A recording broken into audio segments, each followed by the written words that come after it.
Welcome to Still Living Well. I'm Celine Hall. Life is a collection of chapters. Some fill us with joy. Some challenge us in ways that we never expected.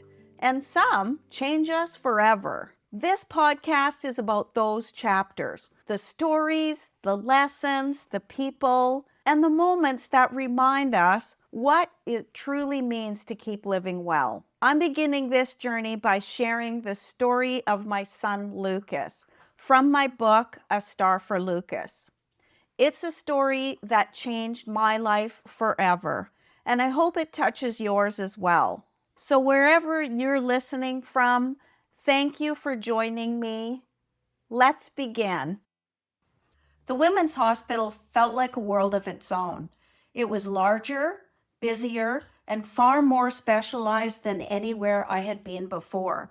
There were people moving in every direction, machines were beeping, phones were ringing, and medical staff speaking in a calm, efficient language of people who dealt with complicated pregnancies every day.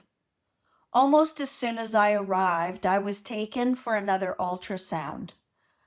By then, I knew the routine. Just lie still. Watch the technician's face for clues.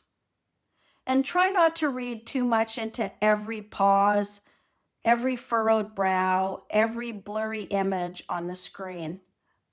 I stared at the monitor, searching for something that I could understand, but it all just looked like shadows and shapes to me. The technician remained professional and quiet, offering no answers. When the ultrasound was finished, I was wheeled into another area of the hospital. That was where I finally met Dr. Farquharson, the specialist who would be caring for me. He was calm, direct, and surprisingly honest. After days of vague answers and people carefully choosing their words, I really appreciated that honesty more than I expected. He explained that they needed more information about what was happening with the baby. The next step would be an amniocentesis. This won't be comfortable, he told me. He didn't try to make it sound easier than it was. A long needle would be inserted through my abdomen to collect a sample of amniotic fluid surrounding my baby. That sounded frightening enough. But then he explained there would be a second procedure. Another needle would be carefully guided through my abdomen into the baby's umbilical cord so they could draw a blood sample. The procedure required incredible precision. It also required both me and the baby to remain completely still. I swallowed hard as I tried to take in everything he was saying. Then he looked at me and asked, "How are you with meditation?" I gave him the most honest answer I could. "Well," I said, "I guess I'm about to learn." He chuckled softly, but I knew he was serious. They prepared me for the procedure, and I laid back on the table staring up at the ceiling. I tried to slow my breathing. In through the nose, out through the mouth.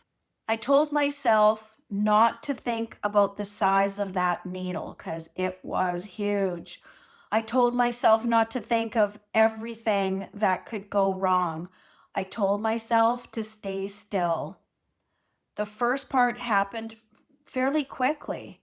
I felt the sharp, deep ache as the needle entered my abdomen.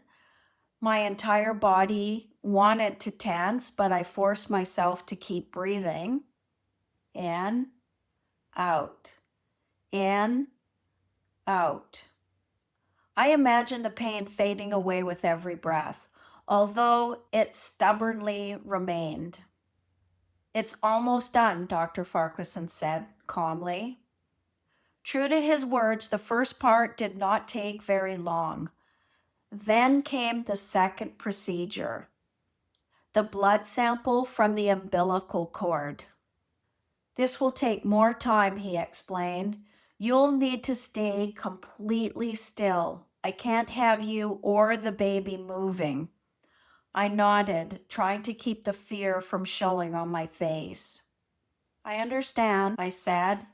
As the needle entered my abdomen again, I closed my eyes and focused entirely on my breathing.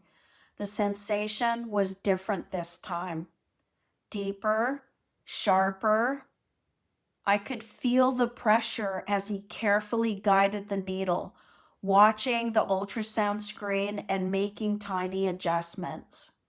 His concentration was intense.